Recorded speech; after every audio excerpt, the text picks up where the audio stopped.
তো ওই সময়টা আমি শটটা দিয়ে দেখলাম স্যার অতটা সন্তুষ্ট নন। তো আমি কি জিজ্ঞেস করি কি স্যার আপনি কি হ্যাপি শটটা? উনি একদম আমার মুখের উপর বলেন না। তো তখন আমার খুবই খারাপ লাগে, আর তারপর আমি বলি ঠিক আছে স্যার, আজকে তখন র্যাপ হয়ে গেছিলো, প্যাক আপ হয়ে গেছিলো, তখন আমি বললাম কি ঠিক আছে sir, I will make you proud. তারপর উনিও অনেক আইডিয়া দেন, সলমান খান সেরা এই ওই সেই। তারপর আমি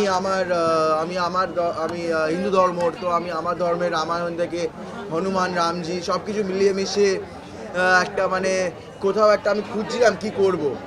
তারপর ওটা করতে করতে করতে এগিয়ে যাই। তারপর ওই যে একটা লয়াল ব্যাপার যেটা আছে সেটা আমি খুঁজে পাই সাকিব স্যারের সাথে কথা বলেই।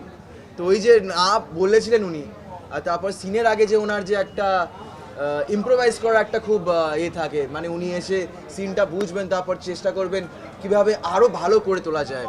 আর যেভাবে ওটা একটা প্রভাবিত করে যে কোনো অ্যাক্টরকে যার সাথে অ্যাক্টিং করছে। তো কারণ কি অ্যাক্টিং ইজ রিঅ্যাক্টিং। তো সবটা অনেকটা হাত সাকিব স্যারের আছে আর হৃদয় ভাইয়ের আছে ডিরেক্টরের, আর বাকি টুকটাক কিছু আমিও চেষ্টা করেছি।